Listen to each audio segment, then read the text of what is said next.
E aí, meu povo, eu aqui com cara de sono. Bom dia para você, boa tarde, boa noite, dependendo da hora que você esteja assistindo. Hoje nós estamos no capítulo 4 do livro de Atos. E vamos lá, caneta, Bíblia na mão. Vamos começar o nosso estudo de hoje, convidando o nosso professor Espírito Santo. Oh Deus, só o Senhor para nos direcionar na Tua palavra. Só o Teu Espírito Santo para nos dar entendimento, Senhor. Para abrir os nossos olhos e nos mostrar toda a revelação, Pai, que contém aqui. Neste livro, Senhor, que é a Tua palavra viva e eficaz. Que ela possa transformar, Senhor, nossa vida, transformar nossa maneira de pensar. E que ela possa, Senhor, nos transformar para sermos iguais a Ti, Jesus. É o que te oramos, em nome de Jesus, meu Deus. Amém. Amém. Vamos lá?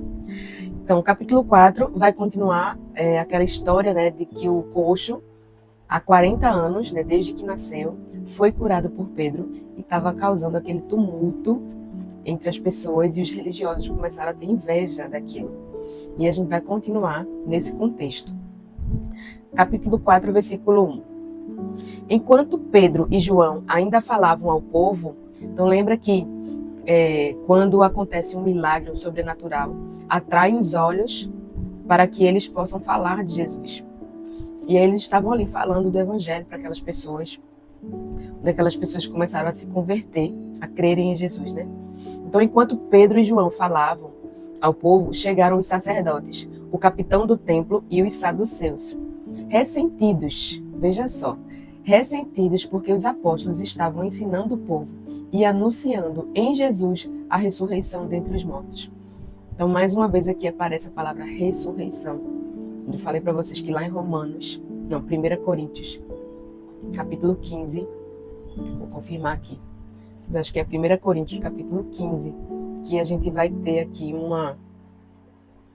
um resumo, capítulo 15 de 1 Coríntios, dá uma lidinha para vocês entenderem do que se trata a ressurreição de Cristo. E as pessoas não acreditavam naquela época na ressurreição. Então eles estavam ressentidos, né? 3. Prenderam Pedro e João. E os recolheram ao cárcere até o dia seguinte, pois já era tarde. Porém, muitos do que ouviram a palavra creram, subindo o número desses homens a quase 5.000. Tem um capítulo, eu acho que é em Mateus, que os discípulos perguntam a Jesus por que aquela pessoa já tinha nascido com aquela deficiência.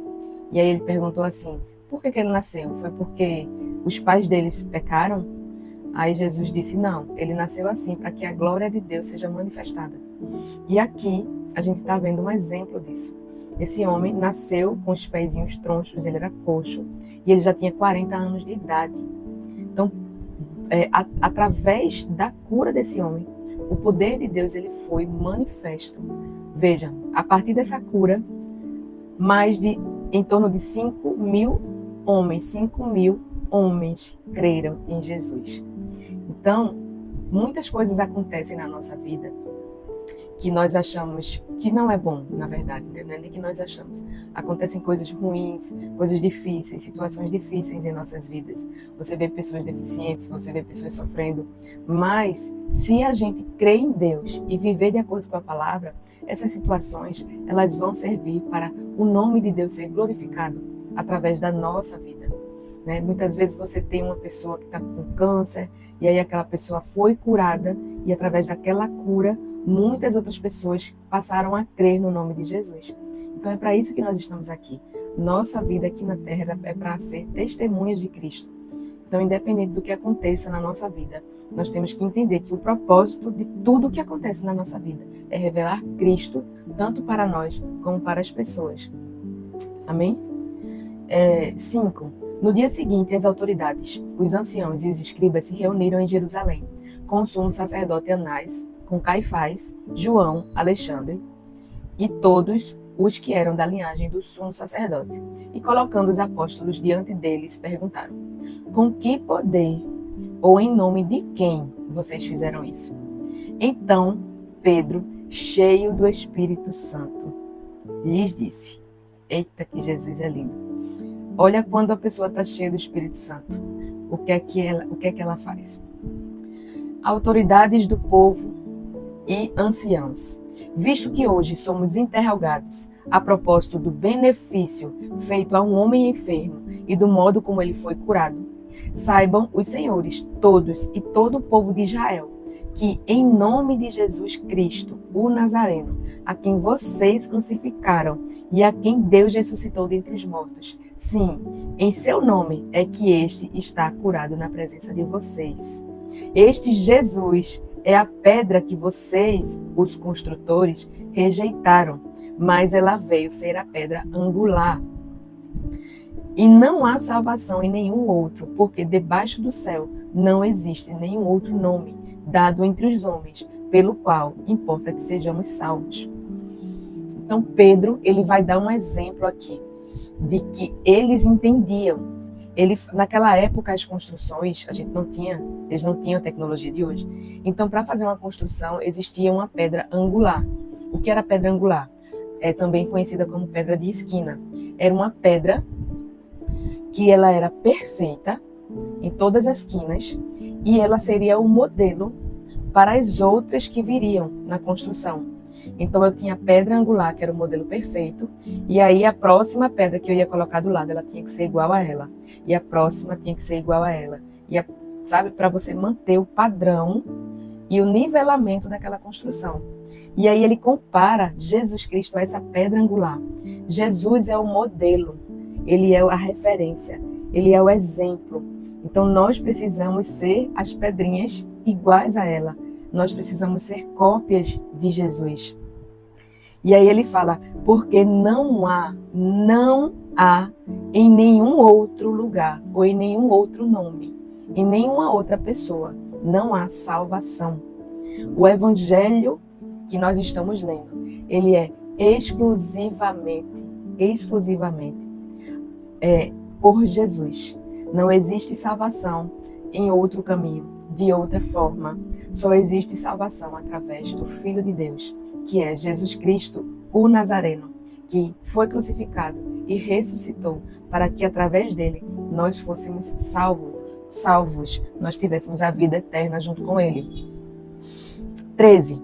Ao verem a ousadia de Pedro e João, sabendo que eram homens iletrados e incultos, ficaram admirados e reconheceram que eles haviam estado com Jesus.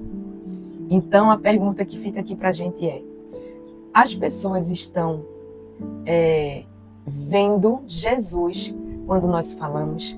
Ou então, quando nós falamos, a nossa vida, a nossa maneira de viver, tem revelado que nós andamos com Cristo? Essa é a pergunta. A vida que nós temos, a maneira como nós falamos, a maneira como nós vivemos, tem revelado que nós caminhamos com Cristo? Jesus, hein? Fica aí, hoje a gente vai passar o dia meditando nessa frase. Vendo que o homem que havia sido curado estava com eles, nada tinham a dizer em contrário. Veja, eles viram que o homem foi curado, eles não ouviram falar para dar margem para eles não crerem. Eles viram e ainda assim eles não queriam aceitar, porque eles não queriam perder o orgulho, eles não queriam abrir mão da sua verdade. Aí o 15 fala assim: e mandando-os sair do sinédrio, discutiam entre si, dizendo: que faremos com estes homens? Pois todos os moradores de Jerusalém sabem que um sinal notório foi feito por eles, e não podemos negar. Mas, para que não haja maior divulgação entre o povo, vamos ameaçá-los para não falarem mais neste nome a quem quer que seja. Meu Deus, veja só, os próprios religiosos, a qual esperavam sempre o Messias, porque sempre estava escrito no Antigo Testamento, onde eles liam lá, que viria o Jesus, o Messias, o Cristo. Os próprios religiosos estavam querendo calar a boca dos discípulos. 18. Chamando-os, ordenaram-lhe que de modo nenhum falassem, nem ensinassem no nome de Jesus. Mas Pedro e João responderam. Olha a resposta de Pedro e João. Os senhores mesmos julguem se é justo diante de Deus ouvirmos antes aos senhores do que a Deus. Pois nós não podemos deixar de falar das coisas que vimos e ouvimos. Tipo assim, o que é certo? O que é correto? É eu obedecer a homens ou é obedecer a Deus? Julguem vocês mesmos diante de Deus o que é correto. Já calou os caras ali, né? Porque nós vamos continuar falando, porque nós obedecemos a Deus. Então, porque eu tenho vergonha de falar de Jesus, porque eu tenho vergonha de dar minha opinião, porque todo mundo vai ficar me julgando. Meu amigo, nós temos que obedecer a Cristo. E o resto, que vá viver do jeito que quiser e achar o que quiser. Mas eu e você temos de prestar conta ao nosso Senhor, Jesus, e obedecer a Ele, e não a nós mesmos, e não aos nossos desejos, e não ao que eu acho, e não ao que o mundo diz. Porque muitas vezes a gente quer fazer as coisas, porque eu estou tão feliz fazendo isso, porque Jesus conhece meu coração e Ele sabe como eu estou feliz fazendo isso. Não é o que eu acho, nem o que eu me sinto bem. Você acha que os discípulos estavam ali arriscando a vida deles a ser preso, a ser chicoteado, a morrer, degolado, crucificado? Aí isso é confortável? Então a gente não está aqui para fazer o que a gente se sente bem e curtir a vida, não. Óbvio, Jesus, Ele quer o nosso bem, mais do que ninguém, mas muitas vezes nós precisamos fazer o que nós não queremos. Nós precisamos nos arriscar, nós precisamos sofrer para obedecer à voz dele, porque tudo tem um propósito. Se esses homens não tivessem obedecido, ainda que com medo, ainda que resistindo, se eles não tivessem obedecido a Deus, como é que nós estaríamos lendo isso aqui hoje e aprendendo e vendo Jesus e sendo abençoados? Tudo tem um propósito, e o propósito maior é glorificar o nome do Pai, é revelar Jesus. Amém. 21. Depois, ameaçando-os mais ainda, os soltaram, não tendo achado como os castigar, por causa do povo, porque todos glorificavam a Deus pelo que tinha acontecido. Glória a Deus. Ora, o homem em que tinha sido operado este milagre de cura já tinha mais de 40 anos de idade. Não importa a sua idade. Mas eu sou tão velha. Mas eu já perdi muito tempo. Para Jesus, não importa a sua idade. Não importa se você já está também há 30 anos dentro da igreja. Esse homem estava há 40 anos desse jeito. Todo santo dia ele estava na porta do templo. Mas ele, com 40 anos apenas, é que conseguiu experimentar o poder de Jesus na vida dele. Então não é quanto tempo de religião eu tenho, não é quanto tempo de igreja eu tenho, não é quanto eu consigo entender a palavra, não é sobre isso. É sobre ter vida, intimidade e caminhar com Cristo. E para Deus não importa a sua idade. Nunca é tarde para experimentar, viver com Jesus. Nunca é tarde. 23. Uma vez soltos, Pedro e João procuraram os irmãos e lhes contaram tudo o que os principais sacerdotes e os anciãos lhes tinham falado. Ouvindo isto, unânimes, levantaram a voz a Deus e disseram. Então veja, eles se uniram e oraram. Agora veja a oração deles, como foi. Tu, soberano Senhor, fizeste o céu, a terra, o mar e tudo o que neles há. Eles começam adorando. Disseste por meio do Espírito Santo, por boca de Davi, ele cita as Escrituras agora, o nosso Pai, teu servo. Porque se enfureceram os gentios e os povos imaginaram coisas vãs. Os reis da terra se levantaram e as autoridades se juntaram contra o Senhor e contra o seu ungido. Porque de fato nessa cidade, Herodes e Pôncio Pilatos, com gentios e gente de Israel, se juntaram contra o teu santo servo Jesus, a quem ungiste, para fazerem tudo o que a tua mão e o teu propósito predeterminaram. Tudo o que fizeram com Jesus foi porque era para cumprir o propósito de Deus. Não foi porque eles conseguiram o que queriam. Agora, Senhor, olha para as ameaças deles e concede aos teus servos que anunciem a tua palavra com toda a ousadia. Enquanto estendes a tua mão para fazer curas, sinais e prodígios, por meio do nome do teu santo servo Jesus Cristo. Eles não pediram para acabar com a perseguição. Eles pediram para serem fortalecidos a continuarem pregando o evangelho diante da perseguição. Porque se eles pensaram assim, ele não livrou o filho, ele não livrou Jesus da perseguição. Jesus não se intimidou com aquela situação. Ele foi fiel até o fim. Então eles oraram aqui: nos dá ousadia, nos fortalece no teu espírito, para que a gente não desanime. E embora haja muita perseguição, a gente vai continuar falando do teu santo nome. Nós vamos continuar vendo sinais e maravilhas por meio do teu servo Jesus Cristo. Tendo eles orado, tremeu o lugar onde estavam reunidos. Olha o poder da oração, eu creio, Senhor. Todos ficaram cheios do Espírito Santo e com ousadia anunciavam a palavra de Deus. Então a nossa oração é: Senhor, nos enche cada vez mais do teu Espírito Santo, para que sejamos ousados em anunciar a tua palavra. Glória a Deus. Da multidão dos que creram era um coração e a alma. Ninguém considerava exclusivamente sua nenhuma das coisas que possuía. Tudo, porém, lhes era comum. Olha que unidade perfeita. Com grande poder, os apóstolos davam testemunho.